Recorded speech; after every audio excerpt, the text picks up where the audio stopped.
give some other choices over to Blacklist here. The glue still open once again, so I'm wondering, does Blacklist want to ban that out? Because Takashi did have a decent glue game earlier. Now, we do have a quote coming from Coach Zays. I heard RQ Akira is a strong team, and I heard RQ Akira can win against MPL ID teams in the scrim, and not only one MPL ID team. So that means that, you know, they're keeping up with these powerhouse teams. And I mean, we saw it. We saw it in the previous game here.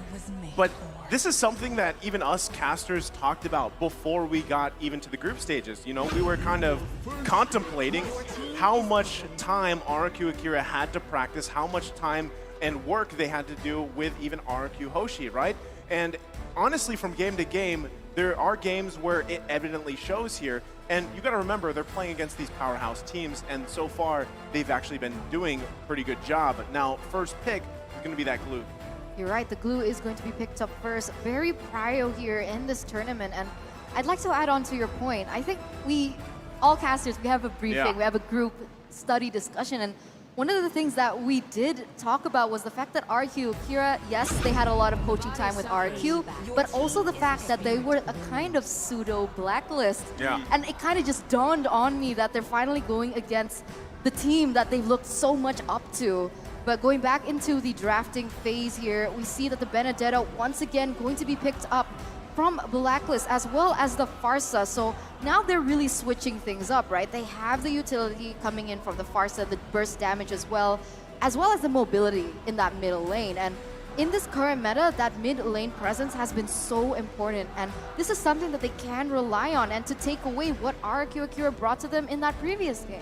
Yeah, I think it was game one where Haji had the Farza as well, and there was just some of that early game aggression rotating up. They got the pick onto Takashi in literally like the first minute or two of the game, so if they want to try to play a similar style here, Akira's going to have to watch out for that. But Saigen is going to be locking in that Xavier once again, and Louise on the Cho. So trying to keep it similar to last game and possibly run the same thing back.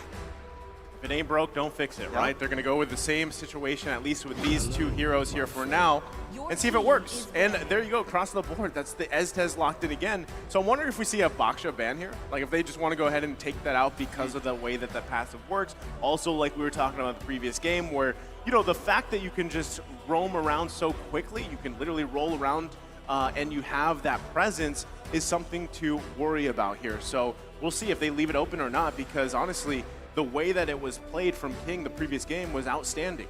As well as a free dominance ice. Yep. Basically, right? That's what the Boxia had to offer in that game. But I don't think Blacklist agrees with you in the sense that if it ain't broke, don't fix it. I mean, they're still picking up the Estes. We didn't see too much of an impact that the Estes had, but that could be primarily because of how shut down Venus was. Now, this is a risky pick, the Farsa as well as the Estes, into a Cho game where we saw Luis just really pop off, and he's so good at that targeting that these two heroes, these two people are going to be the main targets for RQ Akira to take down first. But now coming into the second phase of the drafts, we can see that the Claude is going to be the choice of ban for Blacklist. They want to eliminate that AoE presence and that damage to go into that backside. Yes, AoE. And from RQ Akira, they want to start limiting Wise's hero. The Barrett's gone. I couldn't agree with you more. I think the AoE damage is just a little bit too much with not only the Claude, but also the Xavier on the field. So Blacklist showing some respect to some of those picks. Now, I'm wondering what this last ban is going to be from them. They did not go for the Basha, so that is still open. They decide to ban out the Ling. I got a feeling we may see the Fairmaze ban here, because even though they beat it, it was still a problem, and now they don't have as much AoE damage. So that could be a possible ban from them. Man, I'm wondering too, like with the last ban here from RQ Akira, what they want to play in the jungle here, because, you know, options for, at least from what we've seen from King, is do they want to lean towards the more bursty, even assassin jungle that we've seen here? Do we possibly see another Leomord? Or who else is left open? Hayabusa, that's picked a lot here. But honestly, I think you're better off picking something more along the lines of utility. But there you go. Oheb going to be locked in here, or Beatrix going to be locked in here for That Oheb. is actually I'm so Oheb. used to seeing. No, you're right. That's yeah, he the is Filipino literally sniper. the human Beatrix. Yep. Right. Locks it in. That's That was the same issue, remember, at MSC? MSC. The Cho, Kufra, and Chakno. Yes. But yeah, the Beatrix is going to be picked up for OHEB, and I was wondering, right, seeing as RQ Akira, they're relying heavily on the Xavier in the backline, would it be crazy for Blacklist to pick up a Yuzong in the jungle for Wise? But before we get into that, we're going to see the last two picks to round out the drafts that RQ Akira want to bring to the table. And once again, the Baxia, like you guys actually predicted before, as well as the Irithel. So they're relying on that extra movement speed as well from the Irithel, and they're trying to run them down. Maybe go in for heavy dive, Heavy right? dive, Yeah, heavy right. dive composition for sure. And this is kind of what they did last time. He's going to rely heavily on Louise getting some of these picks and on Takashi disrupting that back line. The only problem I'm worried about is OHEB up against Gusta Lagusta here. Personally, I am just not the biggest Irithel fan. I like it against the 1-1. Even then, 1-1 can sometimes get the advantage. So I'm a little iffy about it, but we do see as a final lock in there, that is the Akai. I'm guessing it's going to be in the jungle. How do you feel about it, Nice? I think Akai's probably your best choice here because you needed that utility. You're going against a Baksha again, and so now you're going to see these two junglers pretty much just taking the Demon Slayer emblems and fighting for objectives, right? That's kind of going to be the trend here for this game number 4 ahead of us. But also still, yeah, you have a lot of burst potential. You have the sustain. If OHEB can farm up and just kind of go in vacation mode, Blacklist International will be in a good position. But RRQ Akira, like we saw them do the previous game, they've got similar picks, right? They can still work around it. They can still force Blacklist International to follow their tempo. And still, this is going back. How does Louise start these fights up? I don't know. We will see because we are jumping into Game 4 in the Land of Dawn. Once again, this is Blacklist International going up against RQ Akira in a best-of-5 series. Will RQ bring us to a Game 5? Remember, match point here for Blacklist. If they're going to get this game, if they can take this game, they're going to continue their journey, but Louise might not continue his. Oh, there's the first blood here for Oh My Venus. Louise, you know, just taking too many hits this early on. That's not how you want to start it up. So now King going to be the focus here. They get the stun. He's in a bad position. You don't want to go down here. Not like this. Haji grabbing a kill. And already off to a strong start here for Blacklist International. That is definitely huge and very troublesome for RQ Brazil. Already 2 members down. Not only Louise, one of your prime roamers, but also your jungler. Ooh, 2-0 start, looking quite shaky. And Blacklist has been able to get this even before level 4. And this is the one thing that we mentioned about Haji on the Farsa. She's going to have so much damage even without that Feather Airstrike. And the fact that she's able to have that mini stun when she can combo out her skills, it's enough for them to use that type of utility to take these really aggressive roamers from RQ Brazil down. I mean, not only that too, but you know, grabbing an early kill like this, always kind of what we see from these mid lane mages running the mystery shop. They get early kills, it gets even more devastating. And when you're talking about someone specifically like Farsa, who the burst damage is already there pretty early on in comparison to Xavier, who needs a little bit more time to build up here, that's going to be pretty devastating here. Very devastating. And on top of that, like you mentioned, the Farza, there's just so much movement. And once Blacklist gets a little bit of a lead like this, it's going to be very reminiscent of Game 1. They're going to be hyper aggressive. They don't need to rubber band. They're just going to come in hard and fast. Oh, Haji going to wings by wings. Should be just fine here. Now, position-wise, it looks like they're both still going to fight for the turtle here. King going to be taking quite a bit of damage. Like the final blow comes out. Edward looking for the kill. King, though, able to secure the turtle under the nose of Wise as they still continue on. Dawning Light going to come out here, but Wise and Takashi stuck together. Wise falling. Luis with the kill, able to pick one up themselves. Way the Dragon comes out too. Back and forth they go. Now it's Luis on the run. Still going to be chased down here. Can't bob and weave out of there. Trying to run for the hills. Edward on the hunt. It's Luis, but can't get away. Edward able to grab the kill. He was so close to escaping, but unfortunately at the last moment, even before King was able to help him out, he had to get taken down. Now Blacklist with the 1,000 gold lead, but Haji in the mid side, he's gonna get taken down, and a really good trade for RQ Brazil, as now they're gonna center their focus onto the next control on the map. Taking a look at these items now, we are seeing Oheb with a nice advantage, very close to already getting that Blade of Despair in. Everyone else, pretty typical. The only major thing we have to look at is Edward with a slight gold advantage. Overall, though, in the gold lane, things are at a standstill, so that is one thing that Brazil does have going for them here. The gold lead has not escaped too much, only 600 gold, still 40 seconds until the turtle, so I wouldn't count Brazil out just yet. Well, as you saw, Clock of Destiny now being picked up here by Saigon. He's going to try to catch up here with Haji a little bit, but still the focus on the bottom side. Going to make Gusta Lagusa do some work here, trying to bob and weave, avoiding those airstrikes. And still, just going to get poked down a little bit, but look at the patience here. King and Louise waiting around, waiting for an initiation, as well as Wise. He's going to be walking in here in just a second, going to spot out King, and not sure if they want to commit onto it just yet. A lot of focus on these two gold laners by both teams as we find ourselves in a standstill. And even Saigon coming here from the backside for now. What I do notice is that Blacklist, they need to be careful because they don't exactly have a strong initiator, whereas RRQ, they have Louise, but once again, Feather Airstrike gonna be popped off just to deal a little bit more damage, to have a little bit more clear, as well as to zone the members of RRQ Brazil away, but was it too quick? Well, they know they don't have the Feathered Airstrike here. Going to be working on the turtle. Wise trying to go in. Heavy spin comes out. It's King again, securing the turtle under Wise. And now it's Oh My Venus going to be trapped here. Oheb there to back up Oh My Venus. Not going to commit though. They're still going to be chasing down Takashi. Could be in trouble. Gets out. Flicker from Saigon. Here comes Edward. Electo final blow, but he's going to get kicked by the way of the dragon. They find King, punishing him down. Make it 2. Blacklist International punishing RRQ Akira. This is definitely very troublesome. Saigon trying to do something there, but Blacklist does not want to give this up just yet. It does seem like finally they're going to back off, but not until they push Brazil all the way back to their base. And at this point, Blacklist is just going to start hunting, taking out some of their jungle and feeding off of Brazil's own resources. I mean, Farsa has been so huge in all of these skirmishes, right? And if we take a look at the sub-emblems, we see that she's going for more penetration. And even without those core items earlier on, she only has the Clock of Destiny, if I'm not mistaken. Without the Winter Truncheon, she's already dealing that much damage. So imagine the Winter Truncheon coming through. She has more damage from, let's say, the Holy Crystal if they want to be crazy about it.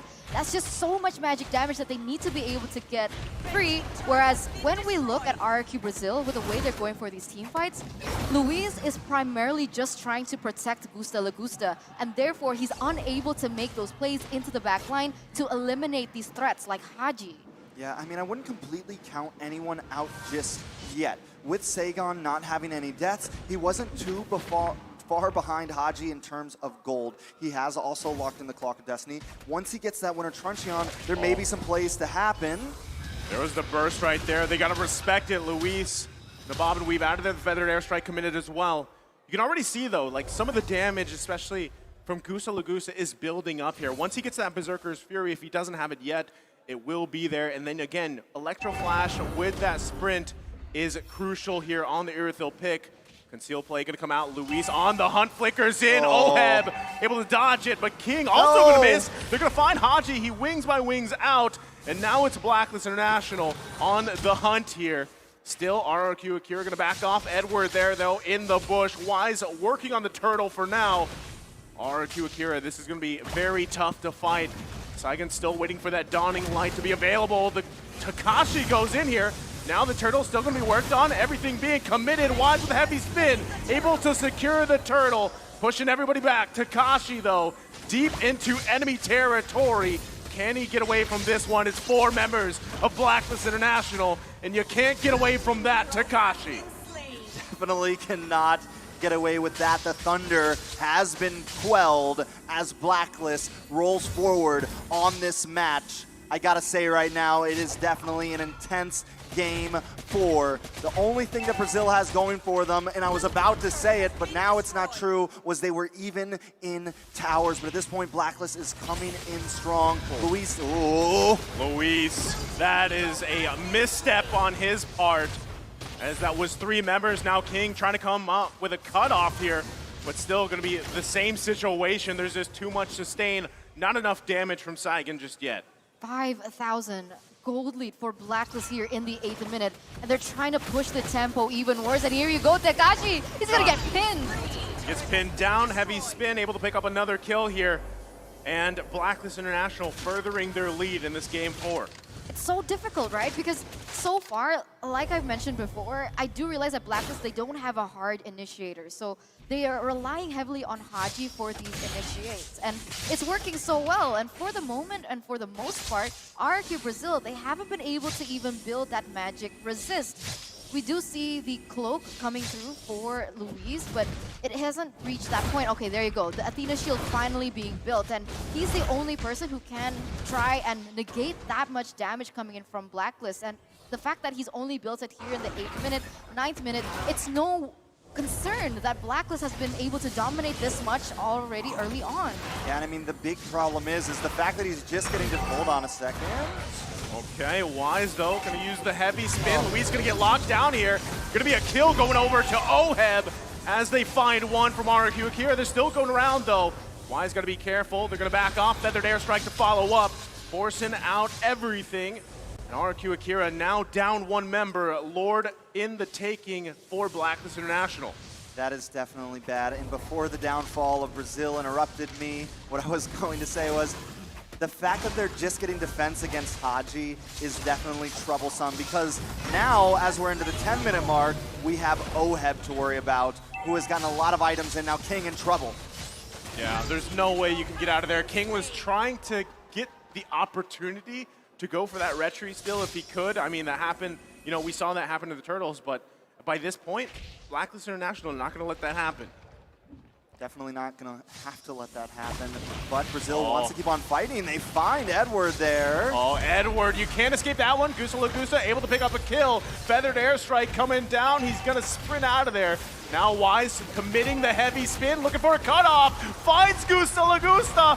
One hit away, going to be able to survive. And now it's King going in. Wise could be in trouble here, but the damage from Oheb is too much.